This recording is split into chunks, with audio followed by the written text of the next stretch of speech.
한국 고대 명상, 영혼과 법신. 신화나 동화 속에서 등장하는 정령과 홀령, 그리고 마왕과 그의 수족인 마귀의 출현은 우리들을 당황하게 만든다. 눈에 보이지 않는 에너지, 기는 이해한다고 하더라도 영혼의 세계, 귀신과 그의 무리들이 우리의 일상에 관여한다는 사실은 좀처럼 믿기 힘들다. 더욱이 나에게만 닥쳐온 갑작스러운 질병이나 불의의 사고를 당할 때는 더욱 그렇다. 누구는 업장의 탓으로 돌리지만 그것이 과거생의 남에게 행한 나쁜 행위인 카르마, 업장이라 해도 믿을 수가 없다. 하지만 소중한 가족의 죽음과 마주하게 되면 영혼의 세계가 존재할 수도 있음을 짐작하게 된다. 방금까지 살아 숨쉬던 육체가 싸늘하게 식어가면 영혼이 육체를 떠났음을 인정하지 않을 수 없다. 필자생멸이라 태어난 것은 반드시 사라진다는 말이 귓가에 맴돈다. 인간에겐 육신만 있는 것이 아니라 눈에 보이지 않는 영혼이 함께 한다는 사실도 공감하게 될 것이다. 정말 눈에 보이지 않는 세계, 영혼은 존재하는가? 아니면 우리 인간들이 만들어내는 가상적 허구인가? 과학으로 증명할 수 있는 방법은 없는가? 현대 첨단 과학이 제공하는 우주에 관한 정보는 새로운 비밀이 밝혀지면 밝혀질수록 우리의 인식이 매우 제한적이라는 사실을 알게 된다. 그중 중력의 상관관계로 인정했던 태양계의 배열이 그리고 은하의나 열들이 우주 공간에 널려있는 눈에 보이지 않는 암흑물질로 이루어졌다는 사실에 경악을 금하지 않을 수 없다. 암흑물질의 존재는 1980년쯤에야 비로소 학계의 인정을 받은 이론으로 눈에 보이지 않는 세계가 엄연히 존재함을 수긍하지 않을 수 없게 되었다. 그럼에도 불구하고 아직까지 영적인 일에 관해서 그 한계 밖에 있는 것은 무엇이든 형이상학적으로 보는 경향이 있다. 우리는 보고, 듣고, 느끼고, 맛보고, 냄새 맡는 것, 즉 오감을 통해서 받아들일 수 있는 것만을 자연스럽게 당연시한다.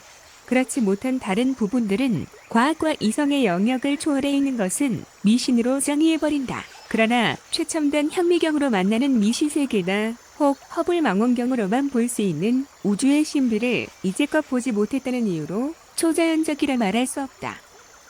다시 말해 지금의 과학기기로 볼 수 없다는 이유만으로 영혼의 세계를 들먹인다고 해서 미신이니 정신이 상절하고 폄하할 수만은 없는 일이다.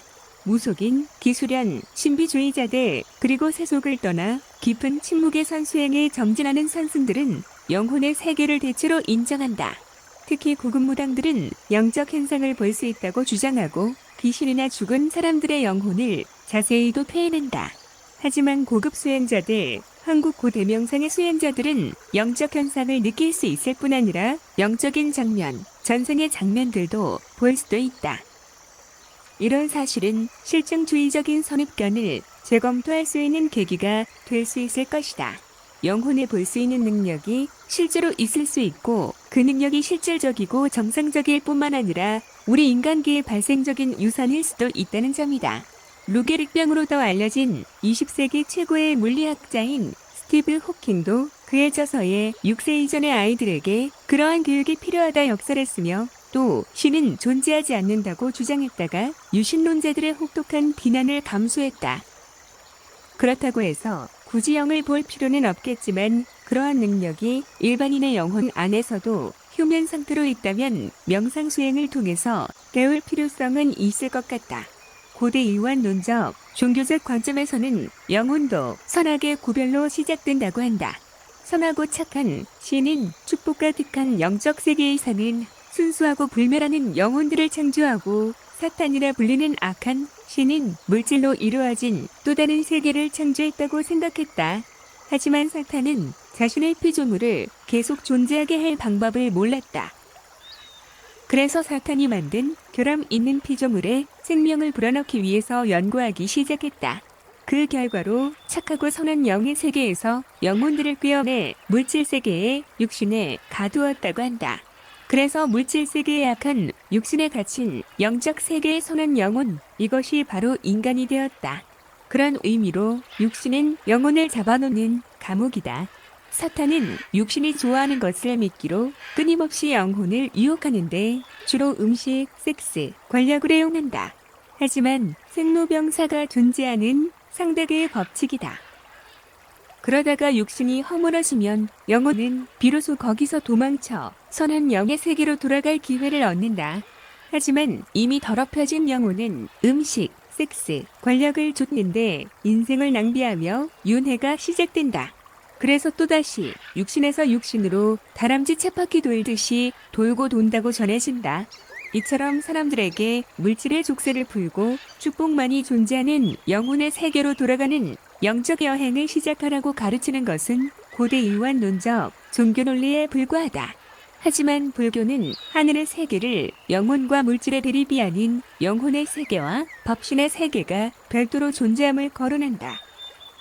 영혼의 세계는 마귀, 귀신들의 집단을 말하면서 모든 것이 지난 생의 카르마에 의해서 만들어진다고 한다. 카르마란 과거 생에 남에게 행한 나쁜 행위이다. 그래서 금생의 삶이 무심의 명상으로 마음의 작용을 끊어내고 카르마를 제거하는 법신으로 거듭나야 할 것임을 말하고 있다.